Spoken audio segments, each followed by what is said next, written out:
So this next video is the TikTok video that gave hope in finding a kidnapped little girl 20 years later. And this was uploaded by Maury. I will put the link in the description. Make sure to go check that out. I watch a lot of this dude's videos, so I really recommend it if you don't know who this is. If you like true stories, that some of them, most of them are fucked up. But yeah, let's go. Up until 2003, an Amber Alert had not been issued in the state of Washington. Throughout the state's history, no children, or in fact, any person had gone missing to the point of using this extreme method of emergency response. Stuff like this is so But all of sad. that changed on February 4th, 2003, when it was reported that 5-year-old Sofia Juarez had gone missing. 4-year-old Sofia Juarez was playing in her bedroom with her young This is uncles 20 in their years Kennewick, ago. Washington So I home was on 7 the night years of old when February this happened. 4th, 2003. That's Fast crazy. forward to the 2020s, almost 2 decades after the incident, and no one knew where Sofia was, let alone what had happened to her. But as social media became widely used, one TikTok video brought some hope into this case. It was a video of a woman in her 20s who claimed to have been kidnapped and didn't know where she was. Was it Sofia? And if so, what happened to her throughout all these years? It was now up to the people in charge of the investigation to meet the stranger and learn that finally Sofia had been found. Sophie.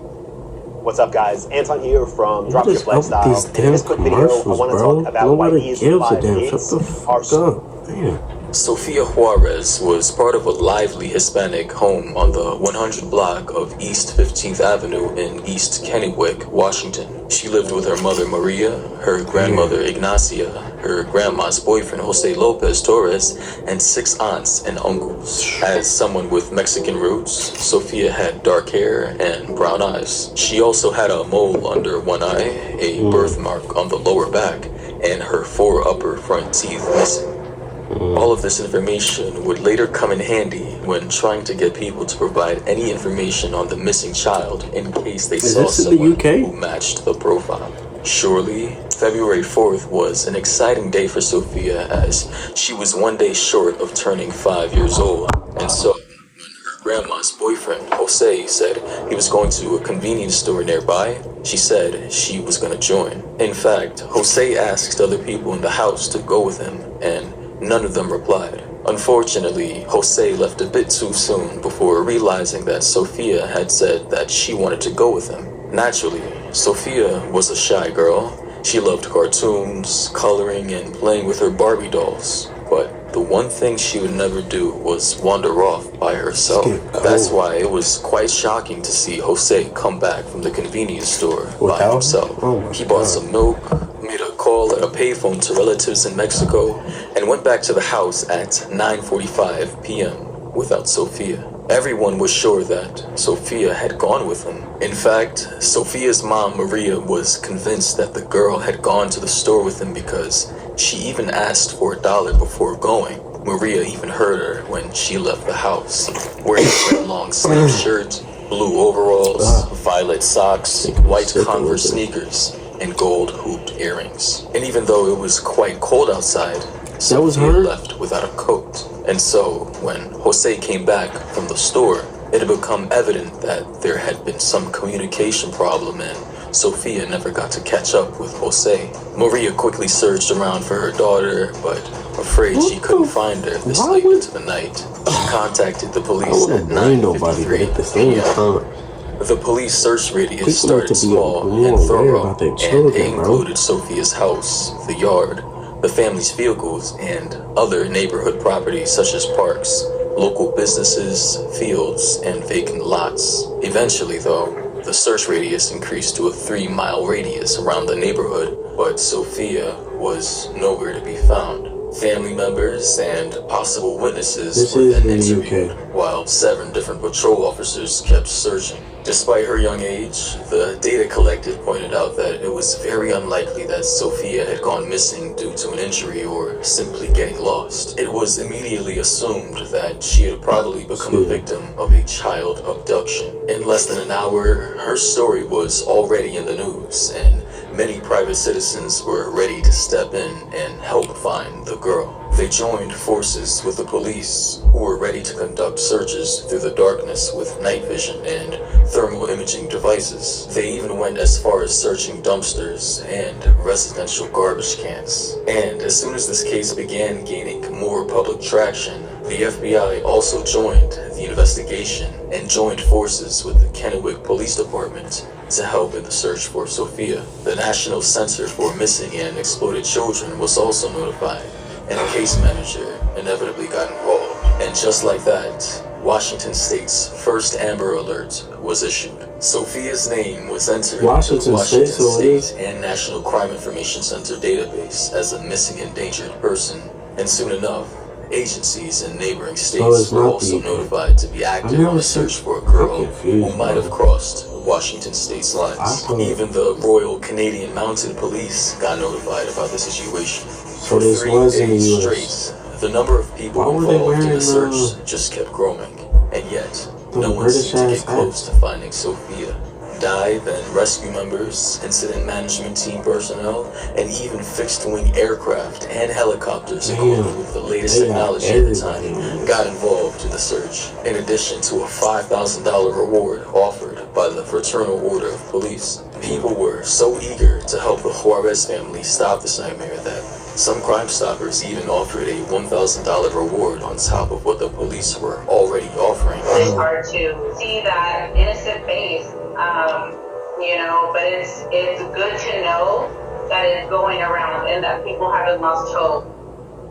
In the end, You guys know how it is when I finna give me an ad blocker. fast at first. Real shit. After it starts to slow down. It's probably because you haven't Shut the fuck up, please.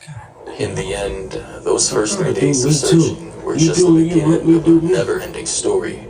8 years later, the investigation continued, and at least 4 different detectives were assigned to the case in the hopes of getting new perspectives. But despite hundreds of tips and increasing media coverage, the case seemed to be unable to come to a conclusion. Please return Sophia back to her mom. Return her safe. Sadly, Sophia's mom died just 6 years after her daughter went missing, without finding out what had happened to her little girl.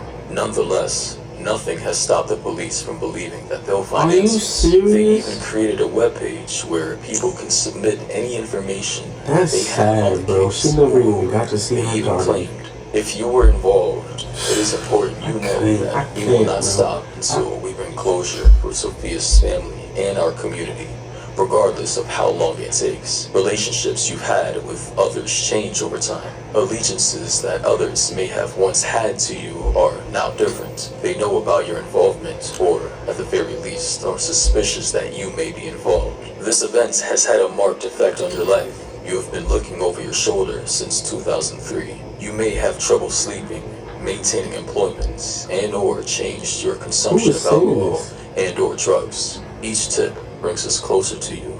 It is time to relieve this heavy burden that you have carried. It is time to help yourself. We encourage you to contact us.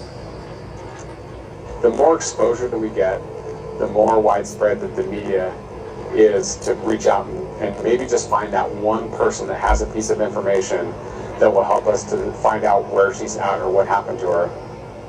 With that statement, the police have kept their promise, and some leads have come to light. First, the obvious, Sophia's father. The man had been absent from his daughter's life. Some sources say that he even refused to acknowledge Sophia as his daughter, but he was prompt to submit a believable alibi and was immediately ruled out as a suspect when she went missing. Also, since Sophia was shy, the mom was convinced that she could have only left her house if she had been with someone she was familiar with. Therefore, the police have kept a close eye on all relatives and people close to the family. That is why in 2003, Kennewick Police Chief Mark Hardin said, and I quote, "Everyone and no one is a person of interest." For almost 2 decades, the case seemed to be going nowhere, until one day, a viral clip posted on TikTok made everyone feel hopeful. Ocupo que vengan por mí, porque la verdad no sé de dónde soy, si soy de aquí o soy de allá. Le quiero mandar un saludo a mi tati y a mi nana. Que también de este programa quiero decirle que vengan por mí porque aquí estoy secuestrada. In that video, you saw a young woman in northwest Mexico. I'm about to like low-key cry because this is some sad shit. So by this time, her mom is well gone. They said 6 months after she was gone. This is some wild crap, bro.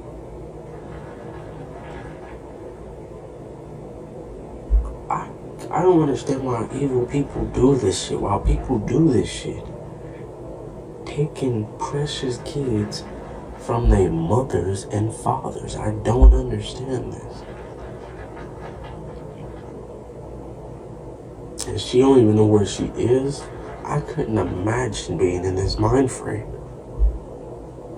In this physical situation. This is some sad shit. I hope, which seems like they're gonna find her, but damn, bro. In Spanish, and saying that she was 22 years old and that she had been kidnapped. In that short interview, she made her pleas to the audience, asking that if her family was watching, that they should come to get her because she had no idea where she was from. And upon that video going viral on TikTok, the police immediately got in touch with that young woman, as it seemed that finally this nightmare was coming to an end. However, after they tested the woman's DNA, they determined that she was not Sophia. It was just another disappointing moment in this never-ending search. But when looking at it from the bright side, the more this case is talked about, the more people become aware of it. Now, thanks to over 75 tips, police say they have more potential leads, including a highly credible witness who identified a female matching Sophia's description walking along a sidewalk in Kennewick where she disappeared. Different witnesses have come forward throughout the years. One of them claims to have seen Sophia crying and being led to a van by a laughing male near where she lived, which is a promising lead that law enforcement have been investigating. Eventually, as we continue to generate those tips and generate information, we are going to find out what happened to her and who's responsible. The authorities say they will keep searching until they find the closure that they've been looking for. And they will keep taking every bit of information with all the seriousness it deserves. And as of right now, it seems like every person who has been affected or touched by this case is committed to getting closure, and they won't rest until they find Sophia Juarez. Alright, well, I guess they found her. I'm kind of confused on the last part, but man, this is why parents need to watch their kids carefully. Don't ever feel too comfortable letting your kid go anywhere. I don't care how safe an area might seem, because then just when you think it's safe, that's when a nigga is going to, a female or a man is going to take advantage, whether they know you know about it or not. I'm just saying, like, when you feel too comfortable, those are the times where it gets very uncomfortable. So you can't feel comfortable all the time, especially when it comes to your children, bro. That's why I'm like, I don't understand kids today and parents letting them kids just be too open about shit. A lot of these kids should not be on the internet and doing all this crap that they are doing, like the Amigo shit and all of that. People need to be more aware of what their kids are doing, and that's simple. I'll put the link in the description. See you in the next video.